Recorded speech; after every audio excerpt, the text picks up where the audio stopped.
नमस्कार, मैं अंजना और आप देख रहे हैं करंट खबर। आइए बढ़ते हैं इस वक्त की बड़ी खबर की ओर। छात्र हैं जो काफी आक्रोशित थे और आश्वासन जाकर जो है देख सकते हैं तस्वीरों में कि काफी एग्रेसिव हैं और देख सकते हैं तस्वीर में आप करवाने का कोशिश किया जा रहा है। तमाम तस्वीर आप देखिए चौकीदार वाली को लेकर सभी यहाँ पर किया जा रहा है। पिलाकर जो है छात्र नेता आर्यन चंद्रवंशी का अनशन जो है छुड़वा रहे हैं।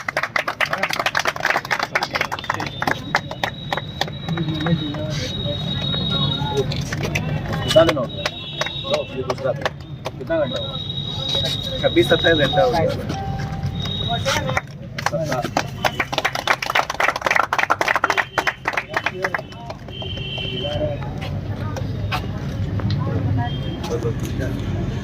क्या कहना चाहिएगा सर?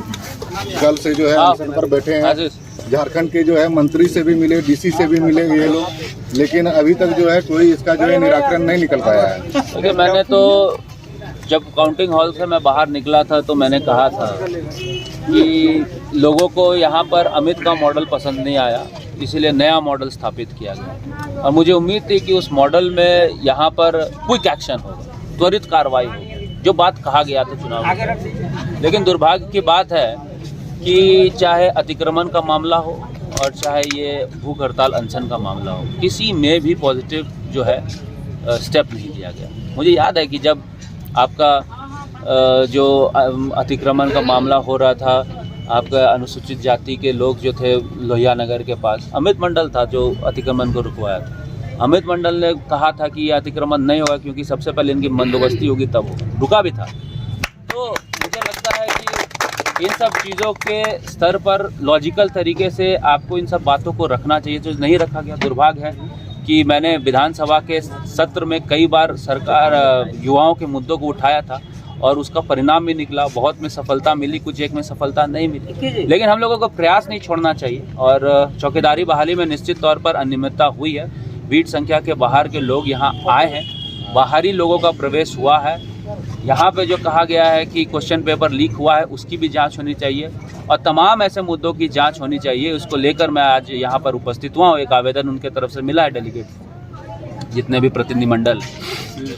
अब इसका दो ही तरीका है। एक तरीका है कि आज मैं सीएम को पत्र लिखूंगा और उसके बाद राज्यपाल को पत्र लिखूंगा और उसके बाद यदि उस स्तर पर भी सरकार के द्वारा कुछ पहल नहीं हुई तो हम लोग PIL कोर्ट का दरवाज़ा खटखटाएंगे, हाई कोर्ट का दरवाज़ा खटखटाएंगे और जस्टिस के लिए हम लोग लड़ेंगे। क्योंकि एक तंत्र यदि फेल होता है तो डेमोक्रेसी में, प्रजातंत्र में दूसरा तंत्र खड़ा रहता है, उस तंत्र का हम लोग उपयोग करेंगे। तमाम प्रेस मीडिया को भी मैं धन्यवाद आभार प्रकट करता हूँ कि युवा की और खासकर जो स्टूडेंट्स की आपने समस्याओं को प्रमुखता के साथ रखा। CGL सबसे बड़ा परिणाम है। CGL में आप देख रहे हैं, जान रहे हैं कि किस प्रकार से हाई कोर्ट के इंटरफ्रेंस के बाद जो है लिस्ट को रोक दिया गया। तो कहीं ना कहीं ये सरकार अंधी बहरी गूंगी हो गई है और अंधी बहरी गूंगी सरकार को उठाने का आंदोलन ही एक जरिया है। लेकिन इसके साथ साथ आंदोलन लंबे समय तक चले, जस्टिस जब तक नहीं मिले उसके लिए हम लोग प्रयास करें। इसीलिए मैंने अनुरोध भी किया इन लोगों से आज हड़ताल तोड़े और फिर हम लोग नए सिरे से इस जो अनियमितता हुई है उसके लिए लड़ाई लड़ेंगे और इसको उसके गंतव्य तक पहुँचाएंगे। यही मैं कहना चाहता हूँ। 2 दिन तक भूख हड़ताल पर रहे, लेकिन सत्ता पक्ष के किसी ने भी हमसे मुलाकात नहीं करने आए, जबकि हम लोग मंत्री जी के पास गए भी, लेकिन उस प्रकार का आश्वासन नहीं मिला जिससे हम छात्रों को न्याय मिलने का संतुष्टि हो सके। तो इस कमिश्नर साहब नमस्कार, मैं अमित मंडल बोल रहा हूँ।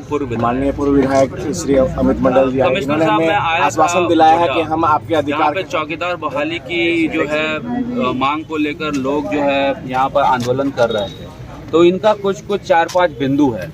तो बिंदु भी हमको बहुत लॉजिकल लगा और मुझे ऐसा लगा कि थोड़ा इस पे चिंता करने की हम लोग को आवश्यकता है। यदि इन बिंदु पे कोई सत्यता है या सच्चाई है, मुझे लगता है कि इस पे आपको एक्शन लेना चाहिए और इस पे एक बार जांच करना चाहिए। तो हम तो अभी गोड्डा में हैं, तो हम प्रयास करते हैं कि उनका आवेदन आप तक पहुँचवा दें। नहीं होता तो हम फैक्स करवा देते हैं कमिश्नर साहब। तो आपका बहुत, हम आपके व्हाट्सएप पे कमिश्नर साहब भिजवा देते हैं, ठीक है। थैंक यू सो मच और मेरा पूरा उम्मीद है कि आप इस पे एक्शन भी लेंगे। ठीक, नहीं चलेगा, नहीं चलेगा, भ्रष्टाचारी वापस जाओ, वापस जाओ, भ्रष्टाचारी वापस जाओ, वापस जाओ, वापस जाओ। विरोधी नहीं चलेगा, नहीं चलेगा, नहीं चलेगा, महिला विरोधी बंद करो, बंद करो, बंद करो।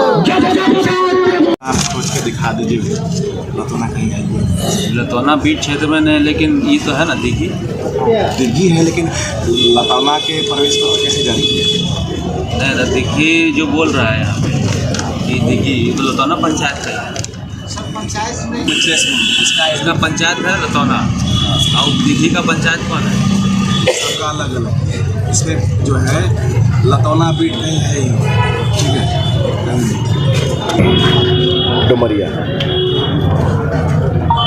डुमरिया भी कहीं नहीं है, ठीक है।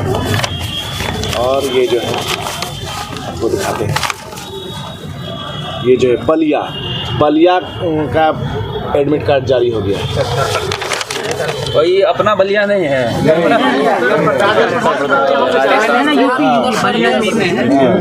हमको लगा कि चिलरा बलिया है। ये बलिया उत्तर प्रदेश का, जबकि एक बीट वाले दूसरे बीट में नहीं डाल सकते। बाहर से कैसे डाल रहे हैं? वही तो इसी का जवाब मांगा जा रहा है। इनका रिजल्ट भी बना दो, एक नहीं है भी है ना। करीब 20 से 25 स्टूडेंट राजस्थान का है, राजस्थान है, ये उत्तर प्रदेश है। इन लोग का एडमिट कार्ड जारी कर दिया गया। और ये लोग दौड़ा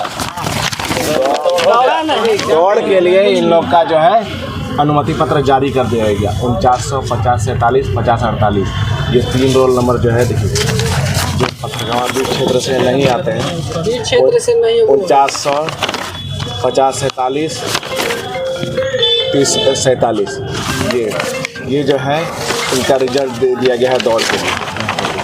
इसमें जो 50 50 50, और जबकि उपायुक्त महोदय कहता है कि बीट क्षेत्र से बाहर का नहीं लिए हैं। अगर बीट से बाहर का नहीं लिए हैं तो हमारे पास जो ये प्रूफ है वो क्या है? हम लोग झूठ मूठ का तो इसका एडवर्टीजमेंट है। हाँ, वो भी एडवर्टीजमेंट करके लाते पूरा एडवर्टीजमेंट। एक बीट में 3 गांव को लिया गया है। रिक्त मतलब एक खाली है सर, 3 को सीट एक है, नहीं एक कैसे होगा? ये 5/32 है तो मतलब 32 हो जाएगा। नहीं वो चलेंगे, और जो भी नियम संगत बात होगा कार्रवाई के लिए आपके तरफ से जो मदद की आवश्यकता होगी वो हम, उसमें कोई